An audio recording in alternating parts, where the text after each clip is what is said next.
الحمد لله وكفى وسلام على عباده الذين اصطفى خصوصا على أفضل الأنبياء ماحِ الذنوب والخطاء منبع الجود والعطاء صاحب المقام والشفاعة واللواء الذي دنا فتدلى فكان قاب قوسين أو أدنى فأوحى إليه ربه ما أوحى محمد المصطفى أحمد المجتبى الذي كان نبيا وآدم بين الطين والماء وعلى آله وأصحابه الكرماء والشرفاء والتابعين لهم بالإحسان إلى يوم الجزاء. أما بعد فأعوذ بالله من الشيطان الرجيم. بسم الله الرحمن الرحيم. إن الله وملائكته يصلون على النبي يا أيها الذين آمنوا صلوا عليه وسلموا تسليما. اللهم صل على سيدنا ومولانا محمد وعلى آل سيدنا ومولانا محمد وبارك وسلم. الصلاة والسلام عليك سيدي يا رسول الله وعلى آلك وأصحابك سيدي يا حبيب الله. تمام حمد و ثنا، تعریف و توصیف اللہ تبارک و تعالی جل جلالہ وعم نوالہ وعز اسمہ کے لیے، اور بے حد و بے حساب درود و سلام حضور پر نور سید العالمین حضرت ختم المرتبت جناب محمد مصطفیٰ صلی اللہ علیہ وآلہ واصحابہ وبارک وسلم کی بارگاہ ناز میں بعد از حمد و صلوات نہایت ہی واجب الاحترام حضرات علماء کرام، نعت خوانان شیر لسان، بالخصوص حضرت قبلہ سید زبیب مسعود شاہ صاحب، اور آج کی اس تقریب سعید کے منتظمین نوید حیدری صاحب اور حامد رضا بھائی اور دیگر ان کے جملہ معاونین، نعت کی تاریخ کے حوالے سے اور نبی کریم صلی اللہ علیہ وآلہ وسلم کی ذات گرامی کا جو اس مبارک سلسلے کو پسند فرمانا اور یہ چیزیں، اس کی طرف انہوں نے 2-3 اشارات فرما دیے ہیں. تو اب مزید میں اس پر تو نہیں بات کروں گا، لیکن اتنا ضرور عرض کروں گا کہ نعت چونکہ ہم اہل سنت و جماعت کا ایک طریقہ کار ہے اور یہ ہمارے سیٹ اپ سے ہی جڑی ہوئی ایک چیز تھی، اگرچہ اس میں تمام مکاتب فکر کو اب یہ کلیم ہے کہ وہ سبھی یہ کام کرتے ہیں اور ہونا بھی ایسا ہی چاہیے، لیکن ہماری جو اس سلسلہ میں اسپیشلٹی ہے وہ یہ ہے کہ ہم صرف نعت پڑھتے ہی نہیں بلکہ ہمارے لوگ نعت کہتے بھی ہیں، یعنی شعراء بھی ہیں، اور پھر ادب اور احترام کے ساتھ نعت پڑھتے ہیں. یعنی اس میں نعت میں جو سب سے اہم چیز ہے وہ حد ادب ہے. اگر یہ اس میں سے نکال دیا جائے تو یہ صرف ایک فن کے طور پر رہ جائے گی. یعنی اصناف ادب میں سے نعت صرف صنف ادب کے طور پر نہیں جانی جاتی، بلکہ یہ ہمارا قلبی تعلق ہے جناب رسول اللہ صلی اللہ علیہ وسلم کے ساتھ. اور یہ چونکہ عربی زبان کا لفظ ہے، اور منجد والے نے اس پر بڑی اچھی ایک بات کہی کہ اس نے کہا اگر یہ فتح یفتح باب سے اس نعت کو لیا جائے تو پھر اس کا معنی ہوتا ہے تعریف و توصیف کرنا، اور اگر یہ کارما یکرم باب سے ہو تو اس کا معنی ہے کہ کسی شخص کا پیدائشی طور پر اچھا ہونا. یہ نعت کے اس مفہوم کے زیادہ قریب ہے جو ہمارے ہاں متصور ہے. اگرچہ علامہ ابن منظور افریقی نے اور صاحب تاج العروس نے بھی یہی کہا ہے کہ نعت کا معنی ہے جناب رسول اللہ صلی اللہ علیہ وسلم کی تعریف کرنا. اور جس سطح پر بھی نعت کہی جاتی ہے مراد اس سے یہی ہے کہ کہیں حضور علیہ الصلوۃ والتسلیم کے خصائل، آپ کے خصائص، کہیں آپ کی سیرت طیبہ، کہیں آپ کے حسن و جمال کا تذکرہ، کسی رنگ میں بھی حضور کا ذکر خیر ہو اس کو نعت ہی کہا جاتا ہے. اب میں زیادہ لمبی بات نہیں کرنا چاہتا، میں 2-3 اشارات ضرور کرنا چاہتا ہوں اس حوالے سے کہ وہ غالب نے جو کہا تھا کہ غالب ثنائے خواجہ بیزداں گذاشتے ہیں، اصل بات تو یہ ہے کہ ہم اس لائق ہی نہیں ہیں کہ ہم ان کی بات کریں، اور نہ ہمارے پاس کوئی ایسی ووکیبلری ہے، نہ ہی ایسے پیرامیٹرز ہیں کہ ہم تعینات کر سکیں، کہ اللہ رب العزت ہی سب سے بہتر اس بارے میں جانتا ہے اور اسی کا ہی کلام حرف آخر ہے۔ ہمارے اس دور میں چونکہ میں اپنا ایک تبصرہ عرض کروں گا، اس پر میرے دوستوں کو جو سامعین ہیں ان کو حق ہے کہ وہ اس کی تردید کر سکتے ہیں، اس کو غلط سمجھ سکتے ہیں۔ میں چونکہ ذاتی طور پر محسوس کرتا ہوں کہ نعت کی یہ جو کلاس ہے ایک خاص، چونکہ نعت خوانی میں بھی اب مختلف کلاسز ہیں، کچھ کلاسز ایسی ہیں، نئے نعت خوان آئے ہیں مارکیٹ میں کہ جو اس طرز کو یعنی اس ٹائپ کو وہ پسند کرنا تو دور کی بات ہے، وہ اسے اپنا ہی نہیں سکتے۔ تھوڑی باریک بات ہے، لیکن جو لوگ سمجھتے ہیں، جن کا یہ فن ہے، انہیں پتہ ہے۔ میں اس سے آگے نہیں جاؤں گا، اتنا بولڈ اینڈ بلنٹ ہو کے بات نہیں کروں گا کہ کسی کو لگے کہ ہمیں ٹونٹ کر دیے، لیکن یہ ایک ریالٹی ہے۔ نعت اٹ سیلف یعنی فن نعت، جو موسیقی سے جس کا تعلق ہے، جس میں آپ کے وہ خرج اور آپ کی استائی اور انترے کے مسائل، ساری چیزیں، بہت سے نعت خوان اس دور میں ایسے ہیں کہ جنہیں اس طرز کا ہی نہیں پتہ، یعنی اس ٹائپ کا پتہ ہی نہیں ہے کہ یہ ہے کیا چیز۔ پہلے تو یہ ناپید تھی، اور یہ مرحوم خالد حسنین خالد ان کا، اور یہ قبلہ شاہ صاحب اس لیے نہیں کہ یہ یہاں بیٹھے ہیں، یہ ویسے بھی ہمارا ایک محبت کا تعلق ہے، اور میری عادت ہے کہ جو لوگ، چونکہ میں کافی زیادہ تنقید کرتا ہوں ان چیزوں پر، تو لیکن جو حق ہے، جو سچ ہے، وہ یہی ہے کہ جیسے ان دونوں حضرات نے نعت خوانی کی اس ٹائپ کو متعارف کروایا ہے، میرا خیال ہے کسی اور کے حصے میں یہ کام نہیں آ سکا، اور یہ میری پرسنلی ایک کیفیت ہے، ایک فیلنگ ہے، اس میں مطلب ہو سکتا ہے میں صحیح نہ ہوں۔ دوسری طرف ایسے نعت خوانوں کو میں نے پڑھتے ہوئے سنا ہے کہ 3 کلام پڑھ لیے تو کسی نے کان میں کہا کہ بھائی آپ سے صحیح اس لیے نہیں پڑھا جا رہا کہ خرج اونچا رہ گیا ہے۔ بعد میں پتہ چلا کہ اب میں نے صحیح خرج پہ پڑھا ہی نہیں ہے، یعنی ان سے پڑھا ہی نہیں جا رہا، اور خود ان کو نہیں پتہ کہ ہم کیسا پڑھ گئے۔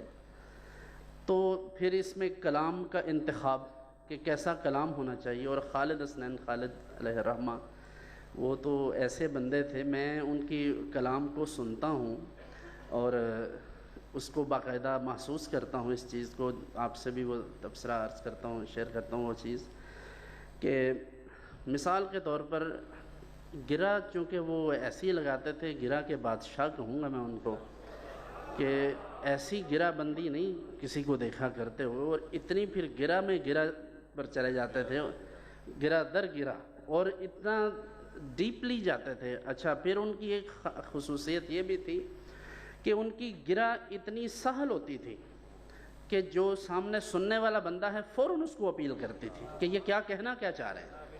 اچھا، نعت خوانوں کو تو بعض کا تشریح کرنا پڑتی ہے نا، شعر پڑھ کے، لیکن وہ شعر سے شعر کی تشریح کرتے تھے، حتیٰ کہ مصرے سے مصرے کی تشریح کرتے تھے، پھر کلام سے کلام کی تشریح کرتے تھے۔ جیسے اعلیٰ حضرت بریلوی علیہ الرحمہ کا کلام لم یاتی نظیرک فی نظر، اس کے ساتھ حضرت مجدد گولڑا پیر مہر علی شاہ صاحب علیہ الرحمہ کا کلام جوڑ دیتے، اج سکھ میں تراندی ودھیری، اور شعر بشعر پھر اس کو وہ لوگوں کے سامنے بیان کرتے، یعنی وہ تشریح نہیں کرتے تھے اپنے الفاظ میں، صرف انہی اشعار کے ساتھ تشریح کر دیتے۔ یہ بہت بڑی خوبی تھی اور بڑی صلاحیت کی بات ہے۔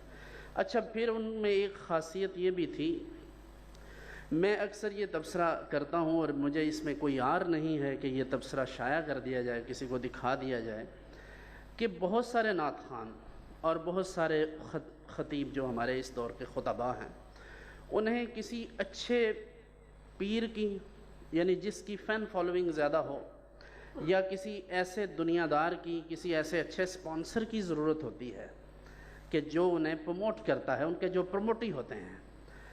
خالد حسنین خالد بھی ان چند لوگوں میں سے ایک ہے جنہیں کسی کا سہارا لیے بغیر صرف ذات پاک رسالت مآب کا سہارا تھا، اور وہ اپنے اس فن کی وجہ سے جانے جاتے ہیں۔ کوئی یہ نہیں کہہ سکتا فلانے پیر دے نال ہوندے سن، فلانے مولوی دے نال ہوندے سن، یہ نہیں تھا، یہ میرا ذاتی خیال ہے، میرا تبصرہ ہے۔ تو یہ بہت بڑی بات اس دور میں.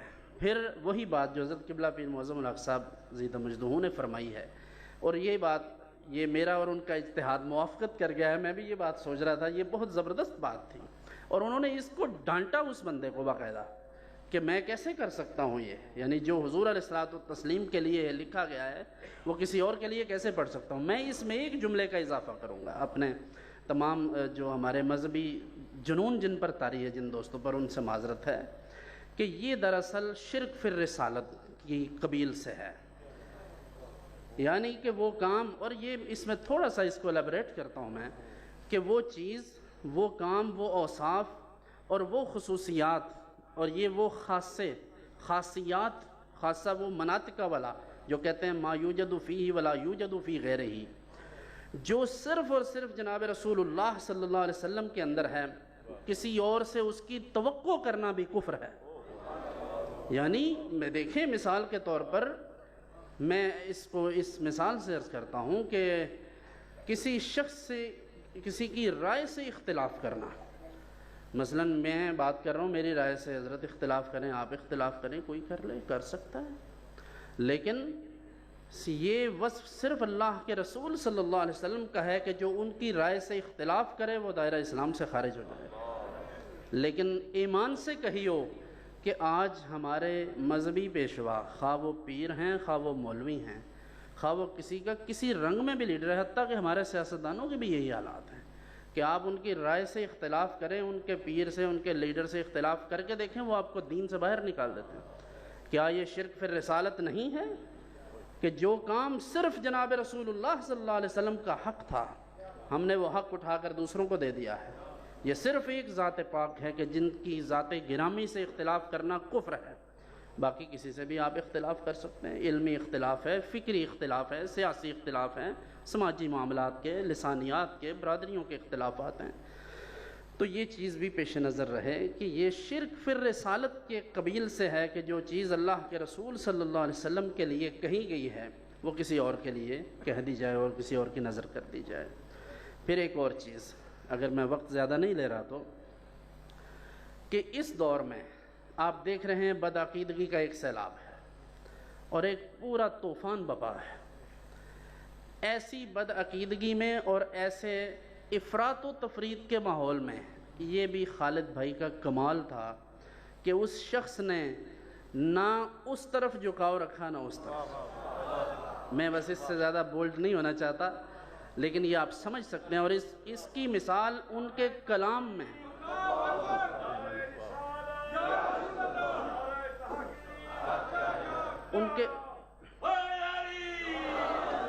ان کے پڑھے ہوئے کلام جو تھے وہ کہیں بھی عدم توازن کا شکار نہیں ہوئے، بیلنس ہے. اچھا، ایک طرف ان کی ایک وہ جو کلام ہے ایک شب تار ہے، ہاں ایک وہ پڑھا ہے، دوسری طرف حضرت پیر نصیر الدین شاہ صاحب علیہ رحمہ کا کلام منظر فضائے دہر میں سارا علی کا ہے.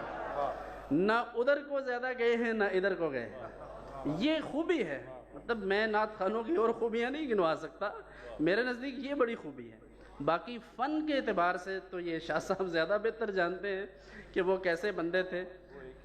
ہاں کیا بات ہے، واہ، شاہ صاحب نے کہا وہ ایک ہی تھے. تو یہ ان کی خصوصیات تھیں، اللہ تعالیٰ نے انہیں اس چیز سے نوازا تھا. پھر وہ کلام کو سمجھ کر پڑھتے تھے اور سمجھانا بھی جانتے تھے، اور اشعار کے ذریعے بھی سمجھا دیتے تھے. بعض اوقات ایک مصرے کے بھی آدھے حصے سے وہ سمجھا دیتے تھے، ایسے بھی پڑھ لیتے تھے. اور آخر میں سب سے بڑی ان کی کاوش ان کا یہ ادارہ ہے جو نعت کی دنیا میں شاید پہلی مثال ہے. اس سے پہلے اس ٹائپ کی کوئی مثال نہیں دیکھی، اور وہ دنیا سے گئے ہیں تو بہت سارے لوگوں کی آنکھیں تب کھلی ہیں اس چیز کا، اور ان کی زندگی کے اس پہلو کا بہت سارے لوگوں کو نہیں پتہ تھا. ہم تو صرف یہی کہہ سکتے ہیں کہ خدا رحمت کند این عاشقان پاک تینت راہ. اللہ تعالیٰ ان کے درجات بلند فرمائے، ان کے اس گلستان کو آباد رکھے، اور ان کے جملہ محبین اور یہاں جو منتظمین ہیں، ان کے معاونین ہیں، اللہ ان کو ہمت دے، استقامت دے. اور میں ان سب کے لیے یہ بات عرض کروں گا، اور ان کے بہت سارے شاگرد ہیں پوری دنیا میں، اب لوگ ان کے ساتھ اپنے آپ کو منسوب کرتے ہیں، اور کچھ لوگوں نے باضابطہ ان سے سیکھا بھی ہوگا، کہ خالد حسنین خالد صاحب کو جس چیز نے امر کیا ہے وہ ان کا خلوص ہے، وہ دین کے ساتھ محبت ہے، للہیت ہے۔ آج بھی جو شخص للہ فی اللہ یہ کام کرے گا، اس کے کام میں، اس کے کلام میں برکت ہوگی۔ اور ایک بات اور، منتظمین محافل جتنے بھی ہیں ان کی خدمت میں گزارش ہے، اور کچھ گزارشات میری نعت خوانوں سے اور علماء سے، خطباء سے ہوتی ہیں کہ ظاہر ہے ہمارے طبقات میں، یعنی یہ سب ہم مذہبی لوگ ہیں، پیران اعظام بھی اس میں ہیں، پردہ نشینوں کے بھی نام آتے ہیں، کیا کریں کہ اب تو ایسے حالات ہیں کہ میں نے ایسے لوگوں کو سنا ہے کہ جی باقاعدہ پیر حضرات خود پیسے دے کر صدارت رکھواتے ہیں۔ کیسی بات؟ یعنی کچھ لوگوں کو پیسہ چاہیے ہوتا ہے، جنہیں پیسہ مل چکا ہے انہیں شہرت چاہیے۔ اب شہرت کے لیے مختلف ٹولز ہوتے ہیں، سوشل میڈیا پر سپانسر کروا لیتے ہیں، اور ایسے سیٹنگ نہیں ہوتی تو پھر کسی منتظم کے ساتھ سیٹنگ کر کے ہلکا پھلکا ٹچ دے کر کہتے ہیں خرچہ اسی کر لیں گے، تسی سانو بلاؤ۔ کوئی بھی منہ سے یہ تھوڑا ہی کہتا ہے کہ یہ رشوت ہے، اس کا نام تو نذرانہ ہوتا ہے نا، وہ تو ہدیہ ہوتا ہے۔ دراصل یہ چھوٹے لوگ ہیں، یہ چھوٹے لوگ تھے جنہیں بڑوں کی موت نے بڑا بنا دیا ہے۔ اس لیے یہ ہوا ہے ہمارے ساتھ، اور ہم اپنا سارا کلچر ہم نے تباہ کر دیا ہے۔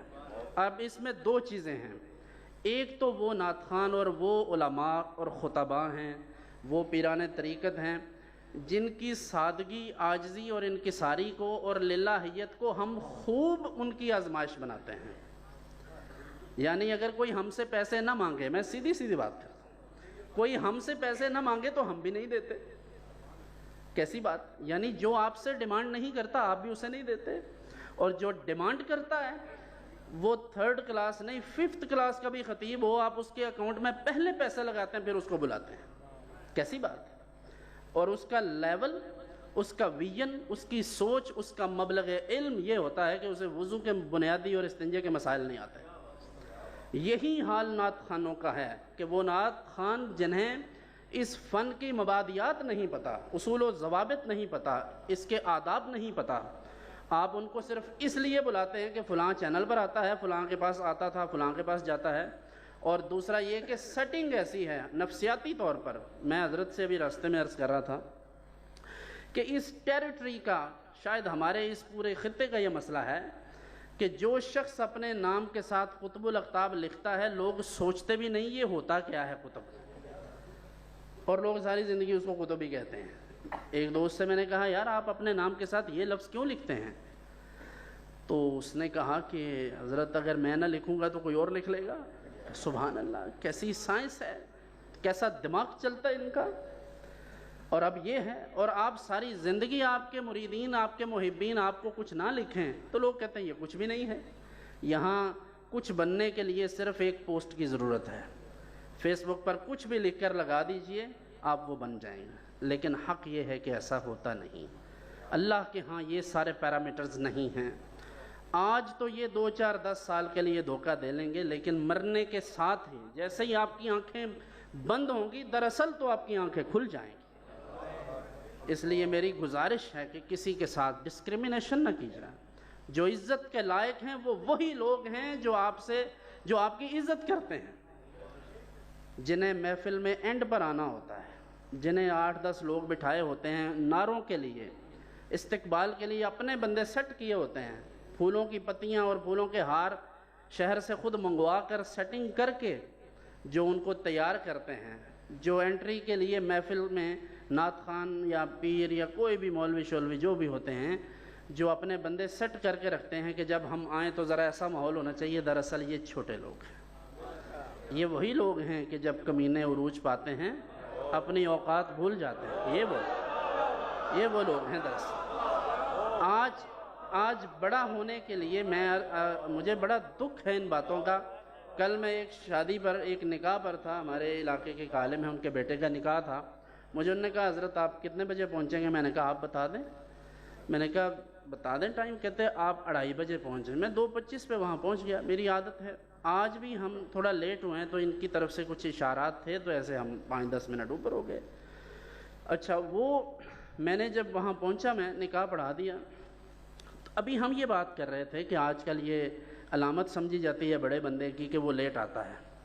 تو ہم ابھی باتیں کر رہے تھے تو ایک شخصیت نمودار ہوئی اور آ کر وہ بیٹھ گئے۔ اب لوگ کھانا کھا چکے تھے، سب کچھ ہو چکا تھا، اور یہ ہمارا المیہ ہے تمام محفلوں کا، شادیوں کا، پروگرامز کا، کہ جو لوگ اپنے آپ کو بڑا فن خاں سمجھتے ہیں وہ جان بوجھ کر لیٹ آتے ہیں تاکہ لوگوں کو پتہ چلے کہ یار اب انٹری پئی ہے، اب حضرت آ گئے ہیں۔